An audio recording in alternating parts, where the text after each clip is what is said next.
On to the final of the men's lightweight double sculls, won by the Gear brothers for Switzerland in Atlanta. It was partnered last year by Bruce Hick, but now it's Gary Liner who's with him as they go off at the first time of asking.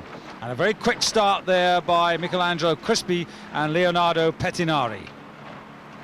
Isn't the Australians out in lane 6 there? Difficult to be out there. Must make sure they're not going to get dropped. Anthony Edwards was 3rd in the Olympics last year, but without Gary Liner.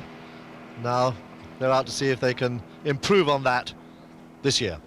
Well, the crew to watch perhaps might be the Poles in lane 4, because their qualifying time was significantly faster than anybody else, and if they can reproduce the sort of performances they've put in earlier in the regatta, they will be taken seriously by every one of the other 5 crews in this race. Yes, they're rather a classy double. They've looked very good all week. They've been letting their boat move for them, doing some very effective work there through the middle of the stroke.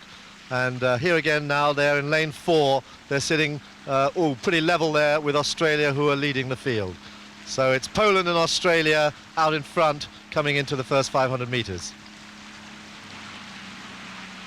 The Italians who won this title in 1994, Switzerland, of course, the world champions in 95, Gear brothers, who then went on to triumph in Atlanta out of lane number 2, and they're just off the pace at the moment. But at the moment, going through 500, that is Australia going through in first place, just ahead of Poland, then Germany ahead of Italy, and Switzerland and Spain, the last 2.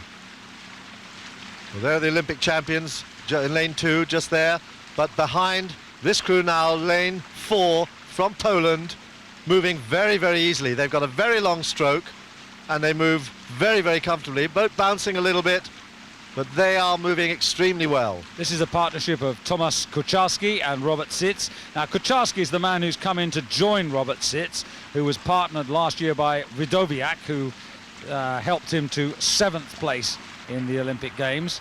But these two, as you say, Dan, have been going very well. But there's a lot of experience in this boat as well.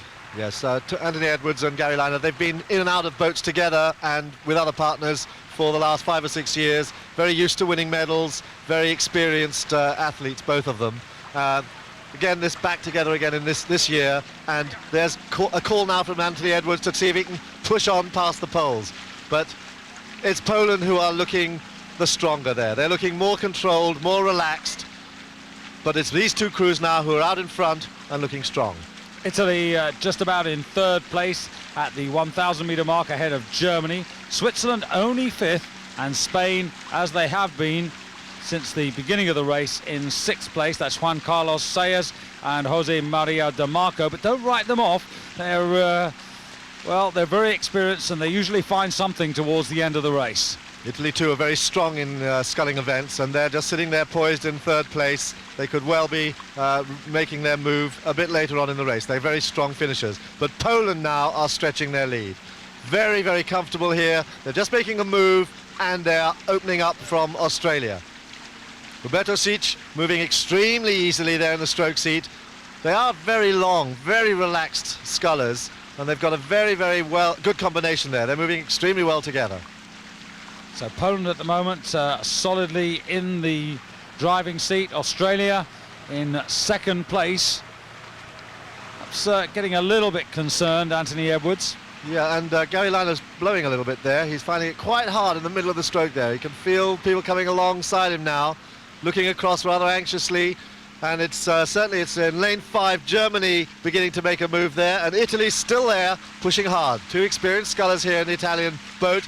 Very hard on the leg drive there, hanging off the handles there, and a good swing and finish there with the arms at the end. But it's very, very distinctive Italian style. At the moment, not making much of an impression on Poland, who go through the 1,500 meters, nearly a length clear. But Italy certainly moving to the fore there.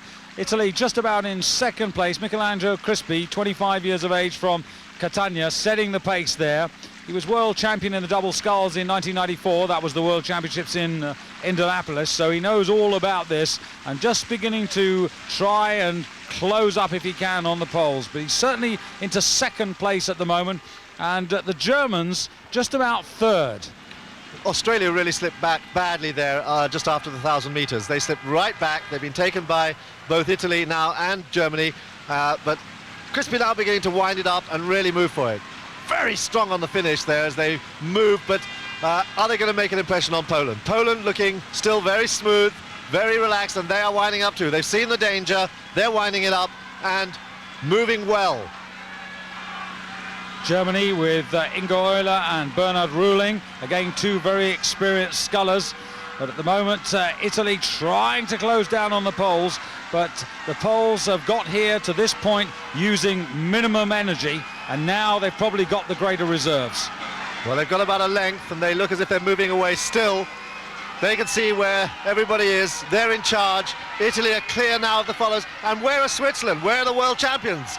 World champions and Olympic champions, the Gear brothers, not in this race, out in fourth place. It's Poland. Poland leading to the line, a length clear of Italy. Italy comfortably in second place. And there's Germany with the Gear brothers just slipping out of the medals in fourth place.